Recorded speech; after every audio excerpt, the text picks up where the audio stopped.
Paz do Senhor, meus amados irmãos, bem-vindo a mais um vídeo. Este vídeo de hoje estaremos falando um pouco a respeito dos fins dos tempos e a respeito dos falsos profetas. A Bíblia fala muito a respeito dos fins dos tempos, não somente como nesta atual dispensação. A Bíblia fala que nós já estamos dentro do fim dos tempos, na dispensação da graça de Deus. Em Hebreus capítulo 1, versículo de número 1, diz que Deus antigamente nos falou aos nossos pais por intermédio dos profetas e que nos últimos dias nos falou por intermédio do seu Filho. Então nos dá a entender que o fim dos tempos é o momento que abrange a primeira vinda do Senhor Jesus Cristo até o seu retorno, a sua segunda vinda. Mas a Bíblia também fala do fim dos tempos escatológico, do fim dos tempos profético, dos fim dos tempos que ainda há de vir, dos fim dos tempos que ainda não começaram aqui na terra, que se trata do período da tribulação, os 7 anos finais que antecederão a segunda vinda do Senhor Jesus Cristo. E é sobre este tempo do fim que eu quero falar um pouco hoje. A Bíblia diz que Jesus ele veio na plenitude dos tempos. O que isso quer dizer? Assim como todas as coisas, todos os acontecimentos da história, tudo aquilo que aconteceu antes da encarnação de Cristo, esteve cooperando, trabalhando, preparando o cenário para a encarnação do Verbo de Deus. Tudo o que aconteceu na história do povo de Israel e no mundo também foi como preparação para a sua primeira vinda. Depois da sua primeira vinda, morte, ressurreição e ascensão, todas as coisas estão sendo preparadas para o advento da segunda vinda. Então, antes do Novo Testamento, no Antigo Testamento, nós tínhamos o cenário sendo preparado para a manjedoura, e agora o cenário está sendo preparado para a segunda vinda do Senhor Jesus Cristo. Então hoje o que nós estamos vendo, meus irmãos, todas essas coisas más, todas essas coisas que foram preditas na Bíblia que aconteceriam, nós estamos vendo ela acontecendo como preparação para o retorno do Senhor Jesus Cristo. Então nós estaremos fazendo uma leitura de alguns versículos do capítulo 24 de Mateus. Nesse texto, os discípulos perguntaram ao Senhor Jesus Cristo. Eles fizeram uma pergunta, assim, no versículo 3, eles perguntaram o seguinte: E estando assentado no Monte das Oliveiras, chegaram-se a ele os seus discípulos em particular, dizendo: Dize-nos quando serão essas coisas, e que sinal haverá da tua vinda e do fim do mundo? Os discípulos perguntaram isso a Jesus porque quando eles estavam saindo do templo, eles disseram a Jesus: olha, mestre, que pedras, que edifício, que coisa mais bela e tal. Aí Jesus falou: não ficará pedra sobre pedra. Então eles perguntaram: quando sucederá isso? Quando sucederá a destruição do templo? E qual será o sinal? Qual será o sinal da sua vinda e do fim do mundo? Esse sermão, que é conhecido como sermão profético, foi registrado pelo evangelista Mateus, foi registrado pelo evangelista Marcos e foi registrado pelo evangelista Lucas. Esses 3 evangelistas registraram esse sermão profético. Em Mateus se encontra, está em Mateus 24, em Marcos se encontra no capítulo 13 e Lucas se encontra no capítulo 21. Mateus ele omite a resposta de Jesus, ele não registra a resposta de Jesus em relação à destruição do templo. Isso se encontra no Evangelho de Lucas. Lucas ele narra a respeito da destruição do templo. Mas Mateus ele simplesmente foca nos sinais da sua vinda. Esses sinais que estão registrados no capítulo 24 de Mateus, eles se tratam de sinais que antecederão a sua vinda dentro do fim dos tempos escatológico, dentro do período de 7 anos que acontecerá os juízos de Deus na terra, onde os juízos de Deus serão derramados sobre os povos, os habitantes da terra. Então, como é que nós possamos explicar muitas coisas aqui que estão acontecendo? Se nós olharmos aqui alguns dos sinais que diz que haverá, e por se multiplicar a iniquidade, o amor de muitos esfriará. A Bíblia fala que haverá guerra entre povos, entre nações de mesmas etnias.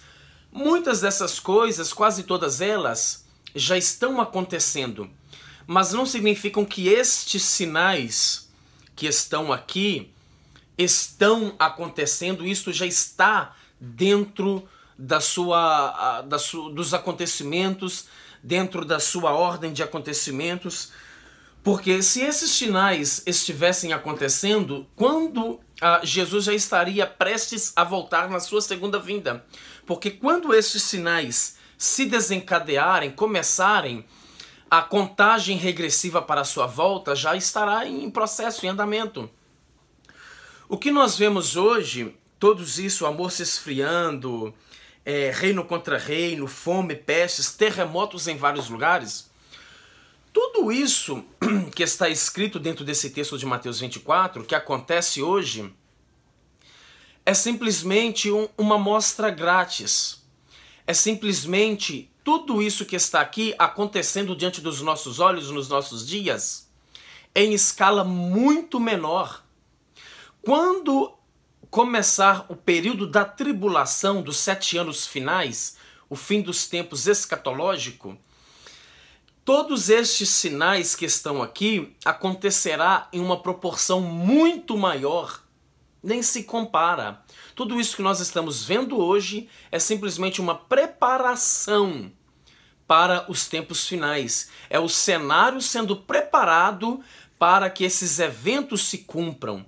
A plataforma está sendo montada para que esses sinais comecem a acontecer dentro desse período de 7 anos. Então é claro que hoje nós vemos muito dessas coisas, mas em escala muito menor. Terremotos em escala muito menor. Esfriamento de amor em escala muito menor. Falsos profetas em escala muito menor. Quando adentrar esse período, começar este período na Terra, dos 7 anos finais, todos esses sinais, eles virão em escala muito maior. Nem se compara. Nem se compara. Tudo isso está simplesmente sendo preparado para o que há de vir. As coisas irão de mal a pior. As coisas piorarão muito mais. A iniquidade se tornará cada vez mais aceita e mais praticada, e o amor de muitos da sociedade se esfriará muito mais. Jesus ele perguntou para os seus discípulos: porventura achará fé na terra quando o Filho do Homem vier? Mas um dos sinais que eu gostaria de chamar a atenção nesse vídeo de hoje é o que se encontra no versículo 5, se encontra no versículo 11 e no versículo 24. No versículo 5 ele diz assim: porque muitos virão em meu nome, dizendo eu sou o Cristo, e enganarão a muitos. Observe que o primeiro sinal que Jesus disse foi este: muitos virão em meu nome e enganarão a muitos. Irmãos, é importante nós observarmos que tudo que Jesus disse dentro desse sermão profético é muito importante, é de suma importância. Mesmo que ainda ele somente mencionou uma vez, não faz disso menos importante. É importante da mesma maneira.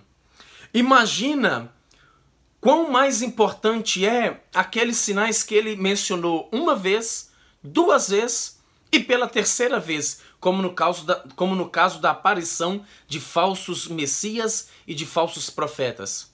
No versículo 5, o primeiro sinal ele disse: porque muitos virão em meu nome dizendo eu sou o Messias, eu sou o Cristo, e enganarão não a poucos, mas a muitos.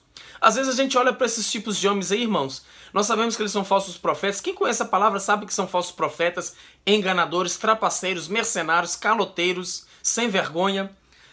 E vem esses tipos de pessoas, quando se levanta um profeta de Deus, aí vem as pessoas, a turma os protetores ali desses homens: não, mas veja quantos discípulos esse homem tem, veja quantos membros a igreja dele tem, Veja quantas igrejas esse homem já abriu.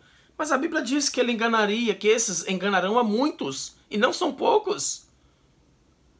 O resultado, o fruto, o resultado de igreja, o tamanho de igreja, isso não significa nada. Isso não é sinal da aprovação de Deus. A Bíblia diz que esses homens enganariam a muitos. A Bíblia diz em 1 Timóteo, capítulo 4, versículo 1, que o Espírito diz expressamente que nos tempos finais haveria doutrinas de demônios e enganariam a muitos. A muitos. Muitos apostatariam da fé. Muitos apostatariam da fé, e não são poucos. Então há igrejas, há mega igrejas abarrotadas de gente com 20 mil, 30 mil, 15 mil membros, que são lideradas, estão sendo pastoreadas por falsos profetas, homens que estão indo a passo largo para o inferno e conduzindo o seu rebanho a passo largo para o inferno, pois a Bíblia diz que um cego não pode criar outro cego. Agora presta atenção que Jesus vai mencionar mais uma vez, pela segunda vez, dentro desse sermão profético, a mesma coisa. Ele vai dizer no versículo 11... E surgirão muitos falsos profetas e enganarão a muitos. Mais uma vez ele diz, surgirão muitos falsos profetas e enganarão a muitos. Então, o público deste povo não é pouco. Não é pouco. São muitos que seguem esses homens. São muitos que acompanham esses homens. São muitos que se alimentam dos falsos ensinamentos desses homens. Não são poucos. No versículo 24... ele torna a dizer, porque surgirão falsos cristos e falsos profetas, e farão tão grandes sinais e prodígios, que se possível fora, enganariam até os escolhidos. Mateus fala que eles não só surgiriam no cenário religioso, no cenário evangélico, mas que eles enganariam a muitos com sinais, prodígios e maravilhas. E é o que nós temos visto muito hoje em dia, esses homens enganando e operando sinais em nome do Senhor Jesus Cristo, operando sinais em nome de Deus e conduzindo esse povo ao erro. É o que Paulo fala em 2 Tessalonicenses capítulo 2, quando ele diz que o anticristo viria segundo a eficácia de Satanás, operando sinais e prodígios de mentira. Quer dizer, não que os prodígios do anticristo serão truques, falsificações como de um mágico, não, mas que os seus prodígios, os seus sinais, toda a sua operação conduzirá o povo ao erro.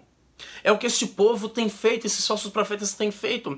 Todos os seus sinais são para dar credibilidade, para ganhar credibilidade do seu público, para torná-los mais aceitos, mais dignos de confiança pelo seu público, e para que o seu público se entregue cada vez mais a eles, confiem cada vez mais neles. Paulo, quando ele está no versículo 20 do capítulo, no capítulo 20 do livro de Atos, quando Paulo de Mileto manda chamar os anciãos de Éfeso, veja o que ele diz. Ele diz assim, no versículo Atos dos Apóstolos, capítulo 20, versículo 29.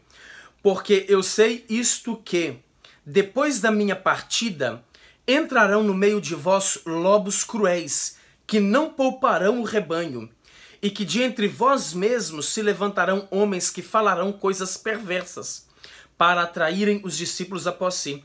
Observe que Paulo estava admoestando, estava profetizando para aqueles anciãos da igreja de Éfeso, que após a sua partida, não só entrariam lobos velozes para dentro do rebanho, mas que surgiriam de dentro do rebanho, falsos profetas, lobos ferozes.